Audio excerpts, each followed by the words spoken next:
In any life, we have highs and lows, light and dark, wins and losses. What happens when we encounter that moment in time when what happens next could change everything? Join us as we step into another person's inspirational moment and see how we can connect their experience to ours. This is Greg Stevens, and you're listening to A Shot of Inspiration. Welcome back to A Shot of Inspiration, everyone. I'm Greg Stevens, your host, with my co-host Finley, who's going to be going off camera once we get started. Today, we're actually diving into building new bridges and the impact of building powerful relationships with Devin Sizemore. He's the author of Connection Expansion. Now, Devin has built his life and business around the belief that the right connection can change everything. So whether you're a leader, an entrepreneur, or someone who's just looking to deepen the quality of your relationships, this episode will challenge and inspire you to expand your world in new and meaningful ways. Devin, glad to have you on the show. Thanks for being here. Greg, thanks for having me, man. I've been looking forward to this conversation. I'm so excited. I got to spend last week with Devin in Palm Springs. We were part of Chris Williams' boardroom mastermind group, and we got together for a full 3 days, and it was packed. I'm telling you, we went from 8:30 till 6 every day. Then we went to dinner, and I think my head was about to explode afterwards. Agreed. And Devin took over at least one day of the training, a little more, and talked to us about referrals. So I'm going to go ahead and dismiss Finley because she's busy on her chew toy over there. So I want to kind of put her out of the room so we can actually pay attention to us. And I'll bring her back later for those of you who came to enjoy Finley. You'll get to see her later today.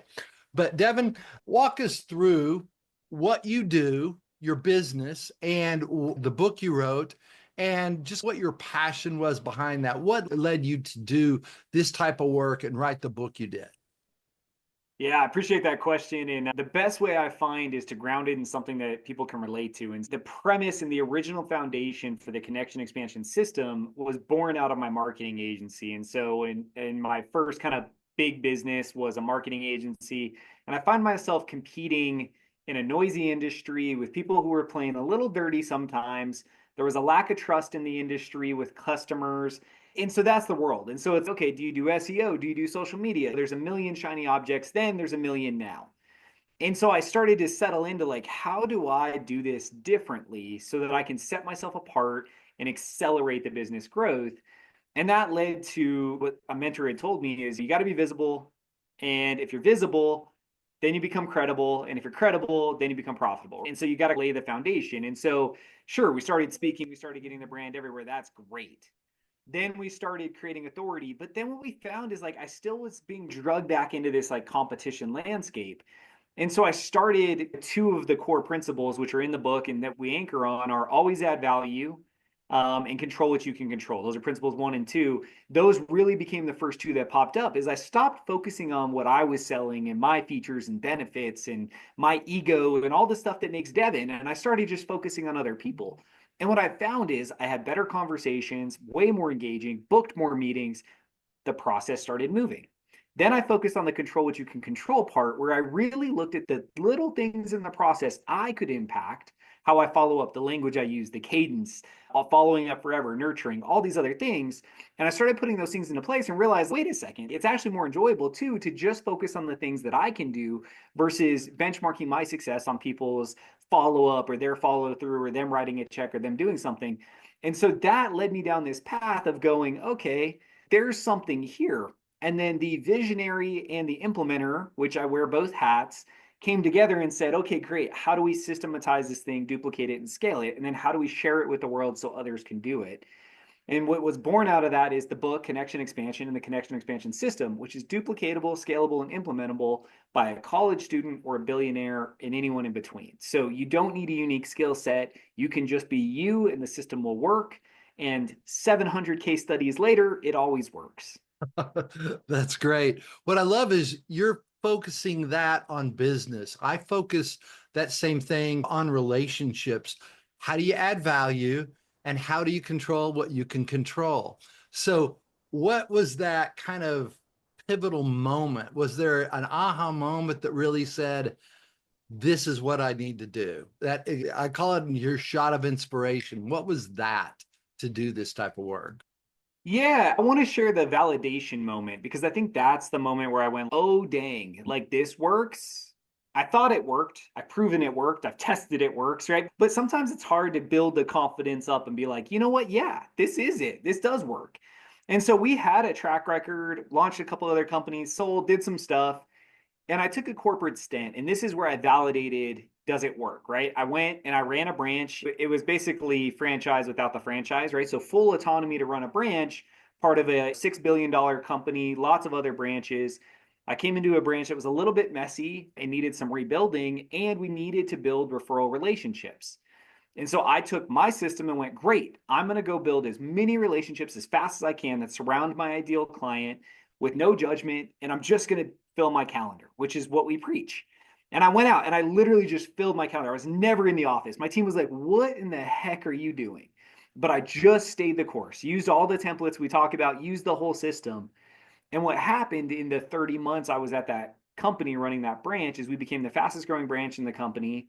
And we ended up with 200 referral partners with 30 being paid. And most branches had a dozen with 6 being paid. And so we went super wide and we just unlocked so much momentum. And then I didn't have to take a bunch of meetings. Like we just got referrals. I would just take the qualified meetings that showed up. I then fueled a salesperson to take all the relationship meetings. And it built this machine that produced. And so when I look at the validation there in an industry that had a proven path that we still followed, but we expanded, we used everything in the system exactly how we teach it now, and it worked. It was this really validating moment to go, oh, we grew 36 million in top line revenue in 30 months with 200 referral partners. Hey, wait a second. Like this thing is scalable. And so it's just case study after case study. It's email after email.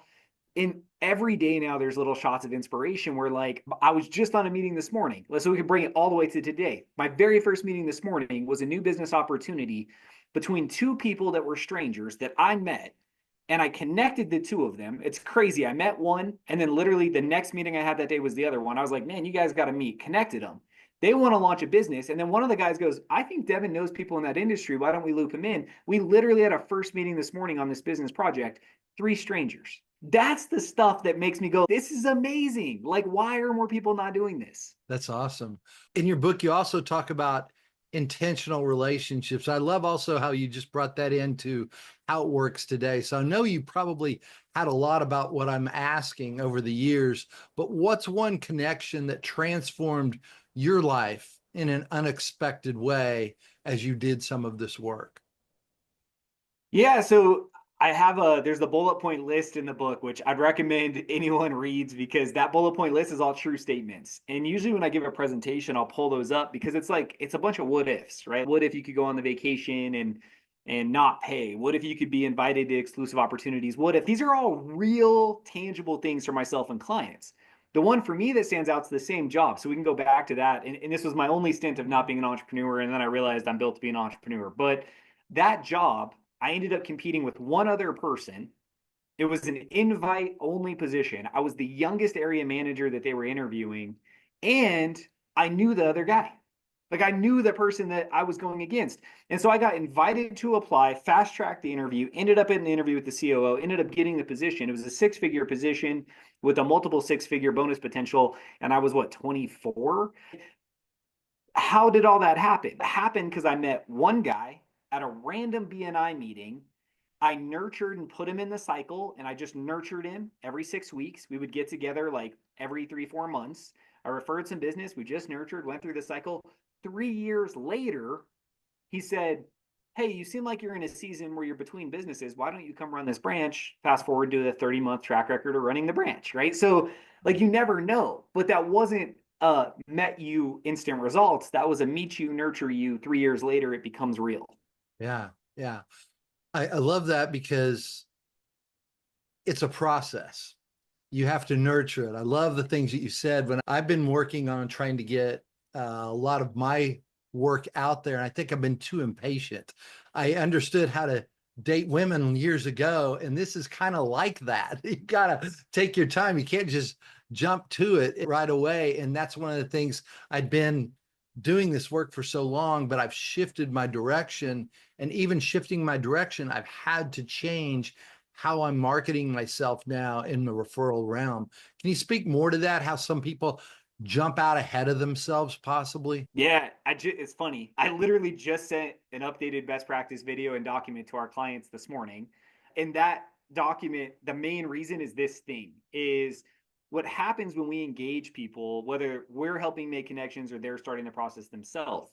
Where things tend to go sideways is the quote I always share, which is everybody wants to buy, nobody wants to be sold. The core foundation of that quote is stop selling. Yet we have to drive revenue, right? I'm not telling you revenue's bad. I love revenue. Let's grow businesses. But for this process, you really have to stay with the 5 principles. You have to be others focused. You have to control what you control. You can't judge anyone.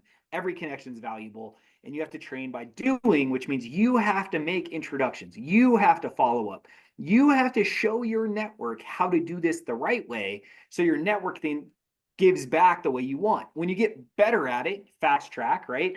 Most of the time I'm on first meetings, I walk away with 2, 3, or 4 connections from the person before I get off the meeting, like in the inbox already sent. That only comes because we use our system exactly as planned. As soon as you start changing the templates, the emails, how you follow up, as soon as you start asking questions about, is this a good connection? Is it not? Everything falls apart because you're not staying true to the process and you're not staying true to the others focused view. Over time, yes, you're going to have sales opportunities. Had one yesterday, right? Connection meeting, first meeting, closed to a $60,000 a year contract. Was that my intent in the meeting? No, I went into the meeting to go, who are you? What do you do? What are your problems? Where are you going? There's a formula for the meeting. I just went through the formula. And at some point he went, it sounds like you can really help me. And I said, I probably can. And he said, how? And I said, here's your 2 options. And he went, that one seems interesting. Let's do that. Like, it'll happen, but don't focus on that. And I love that when you said everyone wants to buy, no one wants to be sold. I've sold most of my life, and you're right. No one wants to be sold, but we all want to buy. Buying's fun. It's a 100%. blast. It really is. So let's talk about this because I know that people are probably listening going, yeah, but this is a digital world. It's distracting. There's a lot of distractions. How can you build genuine, lasting connections, work and outside of work, using what you're talking about? Yeah, it's the best season ever to lean into this conversation. AI is making this so much more relevant because it's automating a lot of these touches that are not personalized. Social media is taking over and people are living in digital worlds, and you can still have great, meaningful connections virtually. Don't mistake me. I do all my meetings via Zoom and everything works. But now's the time where people really want to meet real people, right? And so on the back of my shirt, it says real people, real conversations, real connections. And we're very intentional about real because as soon as they feel like there's a facade or they're getting something from someone that feels inauthentic, like people are triggered by that now. And so people are craving it. And so if you lean into this and just own, like, this is who I am, I do genuinely care about you, I'm genuinely curious, all these things are like so easy to be true versus whatever fake armor and persona you've been trying to put on because some salesperson told you to. This is actually what people want. And then when they find it and they find that there's no agenda and you genuinely just care, what happens is they relax and they open up and you end up having these really deep conversations really quick, which accelerates relationships. And if you can get to that moment, you win because now you have friends, you have a new inner circle, you have great business partners, great collaboration, and people will open up their networks to you. Yeah.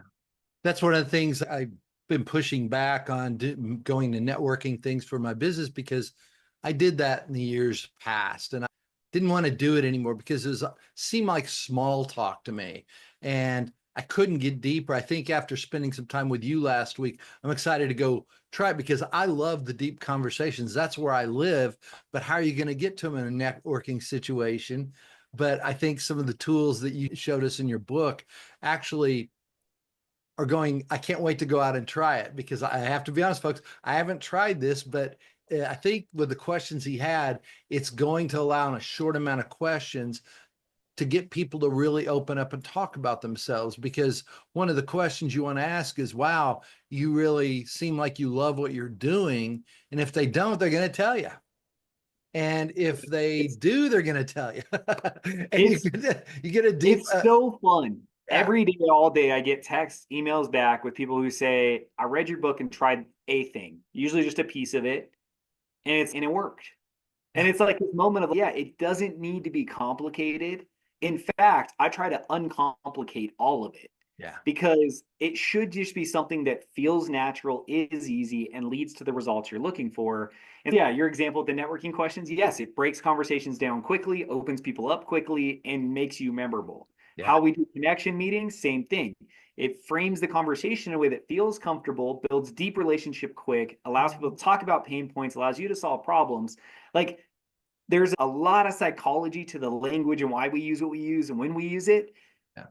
The truth is it works, right? So just try it. And then again, as my best practice talks about, like, just do the system. You don't need to innovate it. You don't need to adjust it. Just use it.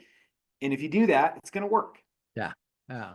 So what do you say to someone who feels like they don't have the right network or they're just starting from scratch? What do you say to that person?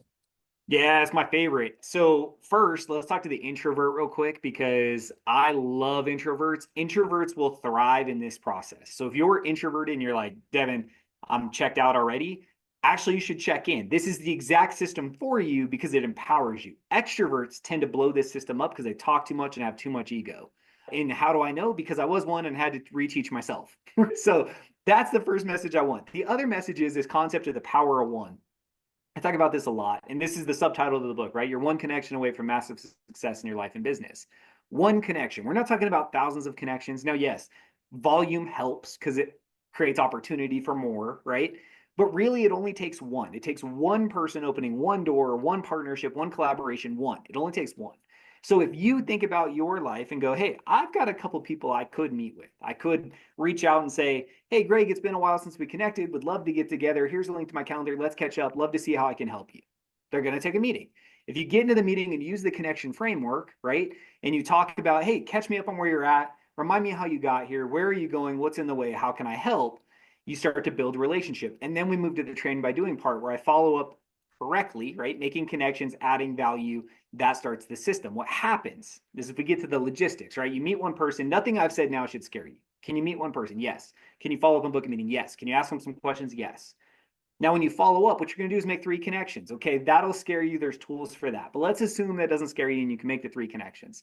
You now have permission to follow up. I sent out 30 something, 38 of these emails last night. And it was, hey, checking in on those connections. Were you able to connect with people I sent you? Blah, blah, blah. 3 weeks. So now you can follow up with 4 people. What will happen if you're just starting this process is of the 3 new people you connected, one of them will raise their hand and be like, hey, it's so great to hear from you. We haven't synced up in a while. We should catch up. Great. You book a meeting, and guess what? The system's going to build the system with one person. And all you need is one connection from any of this to unlock whatever you're chasing. Yeah. Yeah. I love that. Even in doing my referral system wrong before I got in touch with you, because I did a lot of things wrong. Chris can tell you, he started laughing at me because, Greg, you did everything wrong and people still got back to you. And he said, that's how powerful your friendships are. And it's true because this whole process, reaching out, has helped me reconnect with people I loved. Life took us away and kids and everything else. It's reconnected me with so many different people. And Noah asked me, he said, if you're going to be talking to Devin, ask him about some of his really cool stories. 2 stories he wanted to hear the listeners to hear about was the birthday story where you got the connections, and then also a cat cafe. I didn't hear that one. So I got to hear both of those. So tell us a Yeah. little about the birthday connection, because I do know that one. And this is for anyone sitting there going, I don't have a group. I don't know where to start. Yeah, so that's why I include that story. It's funny, when I wrote the original version of the book, that wasn't in there. And a friend of mine, I sent it to a couple of friends. One of my friends said, dude, like, you're missing this story. And I'm like, what story? And they're like, remember this story? And they like reflected it. And I went, you're right. And they're like, you got to include it Yeah. because it's so real. And so setting the stage for the person watching or listening, right? I think my daughter was 4 at the time, maybe 3. She was like a preschool birthday party. And we go in the room, don't really know the parents. We live on the other side of town from the preschool, but you're in this room with all the parents. It's awkward. The kids are playing. It's uncomfortable. You know what I'm talking about. If you have kids, you know this room. And then you're like, what are we doing? And my spouse happened to not be there. So it was like one of those moments where I can't even like default to just talking to her for 2 hours. Like I actually either am going to stand awkwardly, eat food, or I'm going to try conversations. So what I did is I just talked to everyone in the room using the 4 question framework. And I uncovered one opportunity. That one opportunity led to doing business with their spouse and another family member and a friend, which led to 6 figure business, which led to speaking engagements. All of that was just started by asking, what do you do? How long have you been doing it? A statement about that. How can I help? Following up, following through, connection, meeting, nurturing. It's just the process. Yeah. I have stories of it working at Starbucks. Matter of fact, you were there for one of these stories recent. Let's fast track to a real one. We went to lunch in Palm Springs. I was wearing my shirt. We walk up the stairs at this place, and the guy goes, I love your shirt. I go, awesome, man. Great. That's all. Like, why do you love it? I have a shirt that says I'm a connector. And I'm like, heck yeah, that's amazing. And so he hops on LinkedIn. We end up connecting on LinkedIn. He messages me. I just messaged him back. We're now scheduling a meeting. He then came in the room and talked to 5 different members. And all of that just happened from being open to the conversation. And now I like force it. Like, I'm here. Let's talk about it. So that's the birthday story. It doesn't matter what environment you're in. Open up some conversations, be curious about other people, and then get their info and follow up. Wow. I love that because I was walking up, I saw you talking to that guy, and I was sitting there going, man, this guy knows people everywhere. And it was just, when you do this type of referral, you probably attract a lot of things you never would have because it's a different energy you're putting out there. And part of that is, I'm going to throw you a little curveball here. Good. What role does vulnerability play in building those powerful connections? And a follow up with that is, how can someone become more comfortable with being vulnerable? Especially what I do, talk about relationships. So many people are worried about being vulnerable in that moment. Yeah, the more open and honest or real, if we get back to that word, the more real you are, the better the system works. Yeah. And you spent some time with me in the desert. I'm the same person there as I am here, as I am if we're drinking, as I am if we're golfing. It doesn't matter. I am Devin. I am the same person. And I'm unapologetic about it. I'm very direct. I'm very passionate about having positive impact. That is who I am. And I don't try to be anything else. Yeah.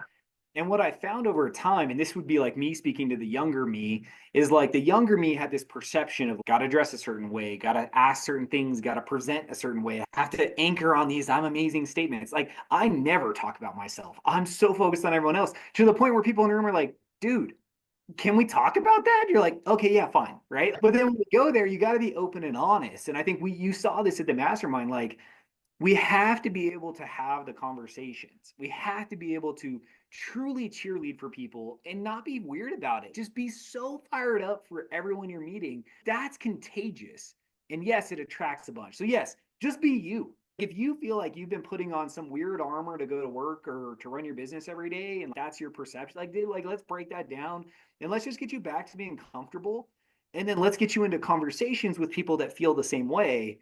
And what's crazy is in like a 15-minute conversation, you can move huge needles because both parties are coming in going, hell yeah, how do we collaborate? Wow, that's awesome. And I love that because when you can just be yourself, you're not putting up any fronts. That's just it. There's no imposter syndrome going on because you are who you are.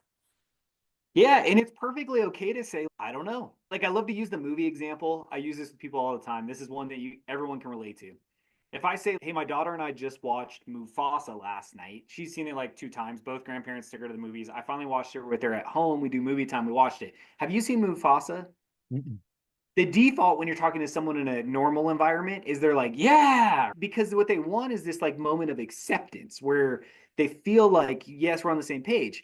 But what I tell people, and I'm going to be doing a presentation at a college this afternoon, is when someone asks you that, I say no, even if I've seen it, because I train myself and force myself to remain curious. And I go, you know what? I don't know if I saw that one. Like, why do you like it? Or what'd you find about it? And we had this at one of the speakers shared this, right? Take over the story. And so it allows me to lean in and be like, Greg, tell me about that, man. What did you like? And then you're like, I like this. And now all of a sudden you're passionately talking. And at some point I might be like, you know what? Now that you talked about it, I did see that. And I agree, this thing's amazing. But the worst part is if you agree and then they start sharing and then you're like, oh, dang, I totally didn't see that. And now all of a sudden you're uncomfortable and the imposter syndrome shows up and you're like, this isn't who I am. And so the best thing you can do is just own your story and own the truth. And then if you don't know something, just be very black and white about it. And if you can go through that, it should make this process so much more comfortable because you don't have to be something you're not. Yeah. And I'm going to say, Devin, you've inspired me because I'm excited about getting out and engaging with people about what I do even more now that we've worked together. We're going to be working together going forward. What would you like to tell our audience, maybe that I haven't asked you? Something that you'd like to leave them with today, some insight as we have our final question here. What insight would you like them to have, or what would you like to leave them with today? Yeah, it's a long game, not a short game. It can be really effective in the short term. Real example, 24 hours after starting one project, we did a bunch of activity and ended up with a phenomenal connection for someone 24 hours later. So you can move it quick, but this is the long game. And I want to tie it back. We didn't go to the Cat Cafe, but let's tease that for a second. So the Cat Cafe story summarizes what I'm going to tell you about the long game, right? My wife and I launched a business. It was a cat cafe. You don't know what it is, go Google Cat Cafe. But we launched the business in 45 days for 45 grand, and then we sold it to an employee after 6 months. Everything I just said should not make sense if you understand retail businesses. The reason we could do all those things is because I had a network readily available and reactionary when I needed it, right? When my dad passed and I needed stuff for my mom, phone calls away, stuff happens, we're done, we're taken care of. No stress, no worries. If you want whatever you need, whenever you need it, and you want that statement to be true, you got to start building a network now because you don't know when you're going to really need to cash in, whether that's launching a business, whether that's finding a new job or opportunity, whether that's getting support in a moment of stress or distress. Start now, play the long game. And if you continue to just play the long game, even if you don't see results today, you will have a network that loves you, that knows you, and that values you so that when you have an important ask, they'll react. That's what I want people to hear. Yes, you have to drive revenue today. I can give you tips and tricks on how to do that. But let's play the long game, which will be so much more impactful for you and everyone that's listening. And maybe it'll help you launch a business for a fraction of the cost and a fraction of the time. I agree with that. I wish I would have met you a couple of years ago. Also, Devin, I want to make sure I'm going to have you on our panel discussion in a couple of months. I want to have connectors on, and you're going to be hopefully one of my guests if you can make it on the time. And I'll be looking for that, everyone, for our live podcast panel discussions. And I want to say we're going to bring Finley back in as we finish up today. But thank you for joining us with Devin today. He's sharing his truths about connection, service, and really showing up with intention. Intentionality is what I see out of this the most. If you're ready to take the next step, grab his book, Connection Expansion, and act on just one of the things that you saw from today's conversation. I think you'll see it works. And if you want to reach out to Devin, we've got his information out there. Remember, one authentic relationship can open hundreds of doors, just like he was talking about. So I'm Greg Stevens with Finley. Also, please help me out with my producer, Wendy, my sister, by clicking like and subscribe. And also, until next time, be bold, be courageous, and respectfully speak your truth. Thanks so much, everyone. See you next time. Thanks, Devin. Thanks for listening to this episode of A Shot of Inspiration. If you like this or any of our other episodes, make sure you rate it and share it with a friend. This is Greg Stevens, and we look forward to being with you next time. Until then, be bold, be courageous, and respectfully speak your truth.